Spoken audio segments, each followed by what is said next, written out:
Tenang aja, Bang. Ya teman-teman ya. Ya, buka lagi yuk, buka lagi. Saudara, Anda menyaksikan Breaking News Kompas TV. Saat ini kami menampilkan visual terkini dari kediaman ex Wakil Menteri Imigrasi Silmi Karim yang sudah ditetapkan sebagai tersangka oleh Komisi Pemberantasan Korupsi terkait dengan dugaan kasus pemerasan hingga ratusan miliar.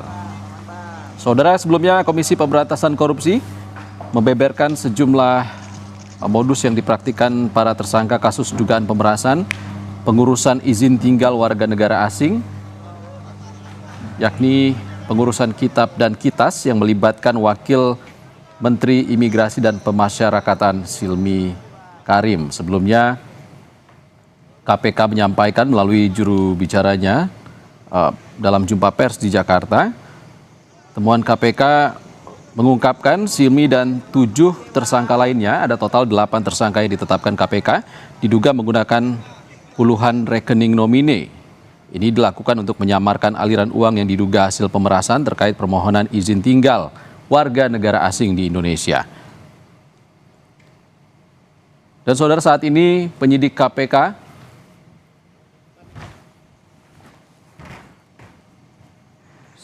sudah melakukan penggeledahan di kediaman ex Wakil Menteri Imigrasi dan Pemasyarakatan Silmi Karim di Kebayoran Baru, Jakarta Selatan.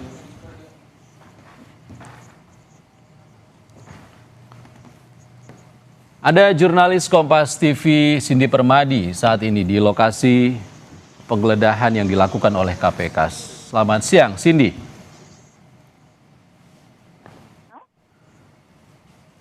Cindy. Ya, Ihsan, bisa dengar suara saya, Ihsan? Bisa, Cindy. Apa yang saat ini dilakukan penyidik KPK di kediaman Silmi Karim, Cindy?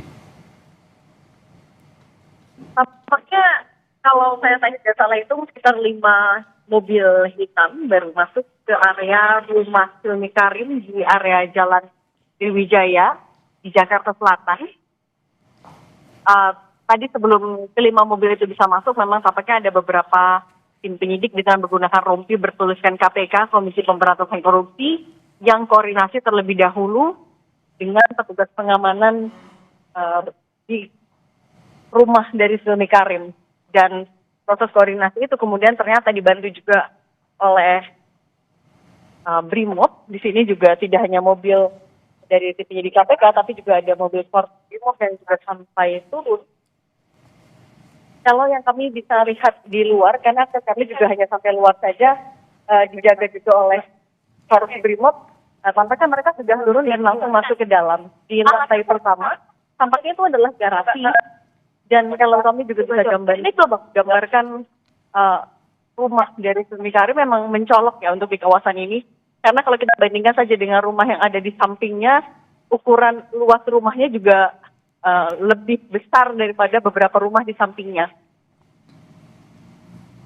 Rumah berlantai 3 ya kalau dilihat dari luar, dan penjagaannya ketat sekali karena ya tadi ada Korps Brimob bersenjata lengkap, dan penggeledahan ini dilakukan untuk mengumpulkan alat bukti yang nantinya juga bisa digunakan untuk memperkuat berkas perkara yang sedang dilengkapi oleh penyidik KPK. Tidak hanya berkas perkara untuk Silmi Karim saja, tapi juga bisa untuk melengkapi berkas perkara 7 tersangka lain yang juga sudah ditahan oleh KPK.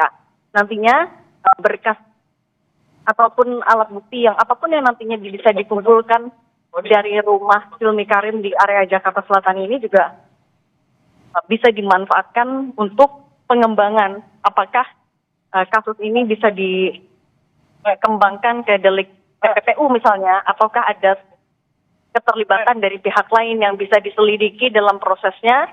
Tapi kalau sampai saat ini memang karena aksesnya begitu ketat, betul-betul dijaga oleh Korps Brimob, kami hanya bisa melihat sedikit lalu lalang dari tim penyidik KPK yang masing-masing juga menggunakan masker mulai masuk ke area dalam. Makanya kalau sekarang kami sudah diminta keluar, dan rumah berpagar hitam ini bisa jadi akan ditutup kembali ataupun juga dijaga oleh Korps Brimob. Oke, Cindy, sebelumnya ada aliran dana yang diduga mengalir kepada sejumlah pejabat di Imigrasi dan Pemasyarakatan, termasuk Wakil Menteri Silmi Karim. Sejauh ini apa bukti yang sudah dikumpulkan oleh penyidik KPK? Salah satunya adalah uang miliaran rupiah yang sudah disita juga oleh KPK. Karena kalau dari penelusuran, baik itu aliran dana, alat bukti yang sudah dikumpulkan KPK maupun juga keterangan dari saksi maupun tersangka lain, setidaknya keterlibatan dari Silmi Karim ini ternyata sudah sejak tahun 2023 ketika ia masih menjabat sebagai Dirjen Imigrasi pada saat itu. Dan modus atau praktik dugaan korupsi ini berlanjut ketika ia sekarang sudah menjabat sebagai Wakil Menteri IMIPAS. Kalau dari pernyataan dari KPK, setiap minggunya di hari Jumat, ia termasuk dari beberapa pejabat kementerian maupun juga Dirjen Imigrasi yang mendapatkan aliran dana secara rutin dari pihak-pihak yang terlibat dari dugaan korupsi ini. Kalau untuk Silmi Karim, bahkan angkanya 100 juta rupiah untuk per minggu. Dan ada kode khusus ketika proses pemberian uang itu juga berlanjut. Kalau dari pernyataan dari KPK juga, selama tahun 2022 sampai 2026, dugaan dari KPK adalah sejumlah pihak di Dirjen Imigrasi atau di Kementerian IMIPAS ini sudah menerima uang baik secara langsung itu bisa tunai maupun juga transfer, ataupun lewat perantara setidak-tidaknya mencapai 145,5 miliar rupiah. Dan tadi sudah saya sampaikan, untuk Silmi Karim juga Anda setiap minggu mendapatkan uang aliran dana 100 juta rupiah. Oke, Cindy, saat ini KPK menggeledah kediaman Silmi Karim, namun di kasus ini ada 8 tersangka totalnya. Ada lokasi mana lagi yang saat ini tengah disasar oleh KPK terkait dengan penggeledahan kasus ini? Kalau informasi yang dibuka oleh KPK sejauh ini baru kediaman dari Silmi Karim. Sebenarnya juga memang biasanya kalau ada penggeledahan tidak diumumkan secara terbuka. Ini informasi yang beredar juga dari KPK bersama juga teman-teman wartawan. Informasinya baru satu ini untuk siang hari ini di kediaman dari Silmi Karim. Tapi kalau kita mundur juga ke belakang, sebelum penetapan tersangka untuk penggeledahan sudah dilakukan misalnya untuk di kantor maupun di kediaman dari tersangka maupun juga saksi lain untuk mengumpulkan alat elektronik, misalnya biasanya bukti elektronik maupun juga berkas bentuk dokumen di sana. Oke,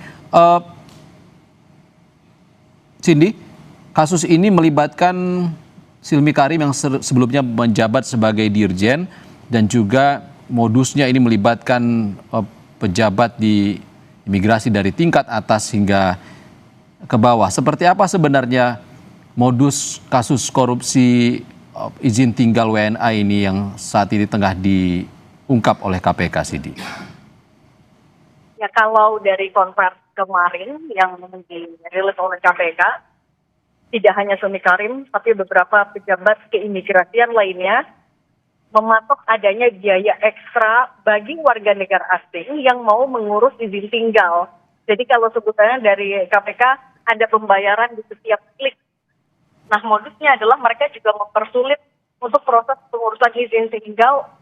WNA yang mau melakukan pengurusan izin itu, ya ada juga yang merasa jadinya terpaksa untuk melakukan suap dalam jumlah yang tidak sedikit tampaknya ya, karena ini juga sudah berlangsung selama beberapa tahun. Kalau kita juga melihat dari rilis yang dari KPK, ada biaya ekstra dari WNA untuk setiap dokumen permohonan izin tinggal yang diproses. Kemudian juga ada rekening pengepul yang digunakan oleh beberapa tersangka ini untuk menampung fee dari setiap pengurusan izin tinggal yang sumbernya dari Biro Jasa ataupun juga dari pihak WNA. KPK mendalami dan mendapatkan temuan kalau para WNA ini mesti mengurus dokumen izin tinggal lewat Biro Jasa biasanya yang akan bantu pembayaran, verifikasi, dan lain-lain. Dan yaitu prosesnya dipersulit bahkan selalu ditolak, sehingga untuk memuluskan harus ada uang bayaran itu. Cindy, kami nanti akan